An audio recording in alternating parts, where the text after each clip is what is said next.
Assalamualaikum teman-teman, selamat datang di Ashraf Channel.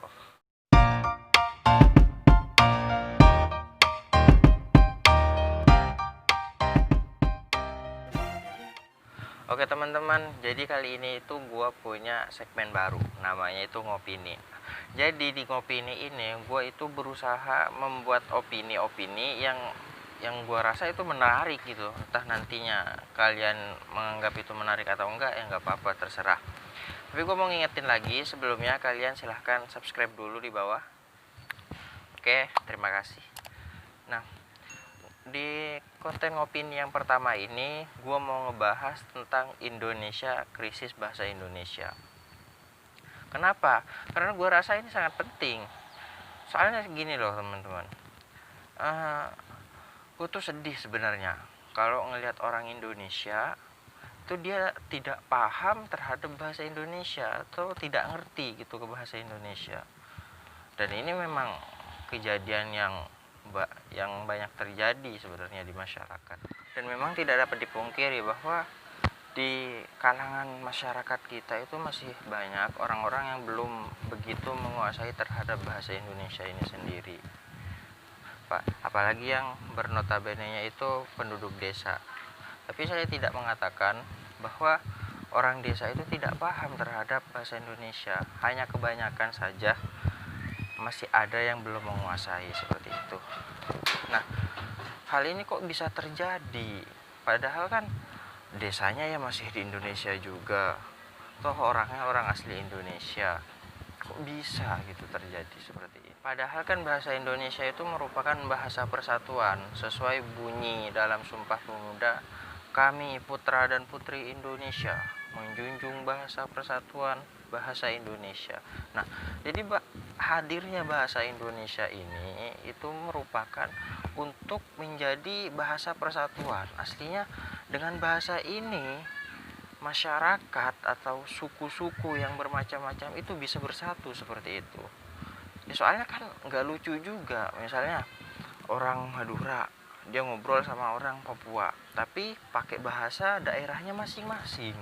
Nah itu kan nggak lucu gitu, bukannya nggak lucu lagi, memang nggak bakal paham kan gitu. Yang satu ngomong apa, yang satu laginya ngomong apa, jadi nggak nyambung. Nah, hadirnya bahasa Indonesia ini supaya kita saling bisa berinteraksi, bisa saling komunikasi gitu. Nah, jadi saya rasa untuk memahami bahasa Indonesia itu atau menguasai bahasa Indonesia itu memang sangat dibutuhkan supaya kita bisa berinteraksi satu sama lain, suku lain dan suku yang satunya itu supaya bisa berinteraksi seperti itu. Nah, soalnya kan di Indonesia ini ada sekitar 724 bahasa daerah dan logatnya pun berbeda-beda.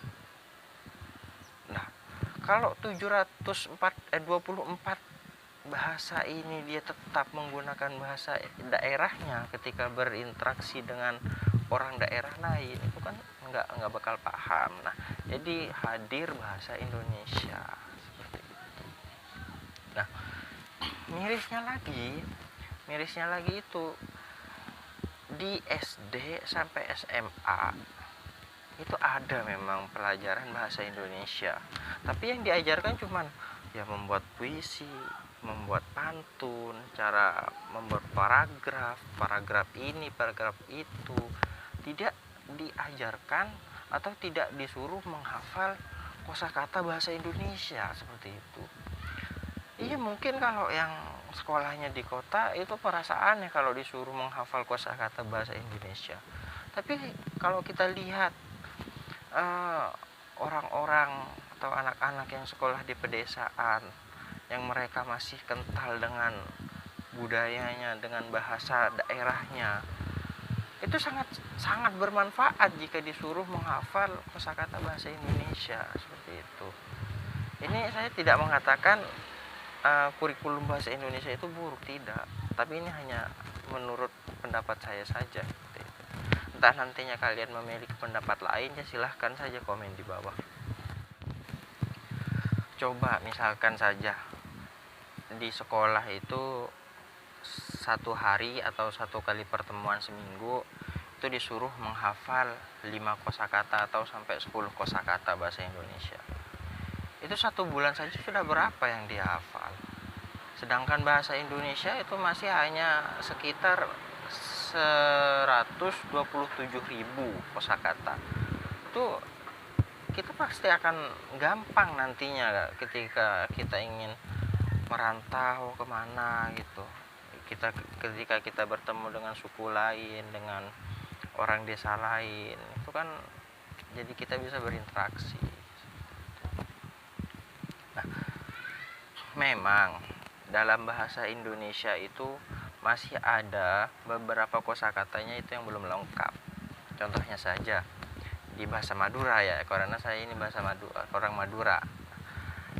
Di Madura itu ada 2 kata, labu sama geger. Nah, itu artinya jatuh semua kalau di bahasa Indonesia.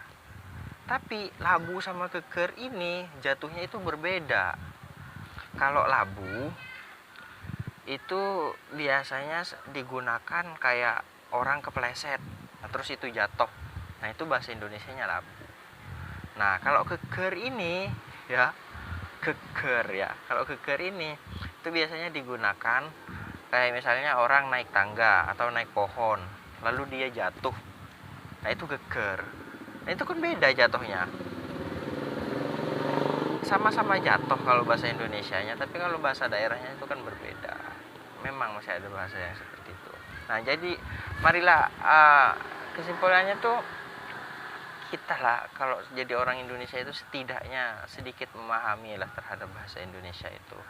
Soalnya kan kembalinya itu ke kita sendiri gitu, keuntungannya ke kita sendiri. Toh misalnya kalian ada yang lihat video ini tapi kalian biarin aja, gue nggak tahu bahasa Indonesia, ya itu terserah kalian, toh saya nggak rugi juga kok gitu ya. Jadi sampai sini aja videonya, semoga video ini bermanfaat.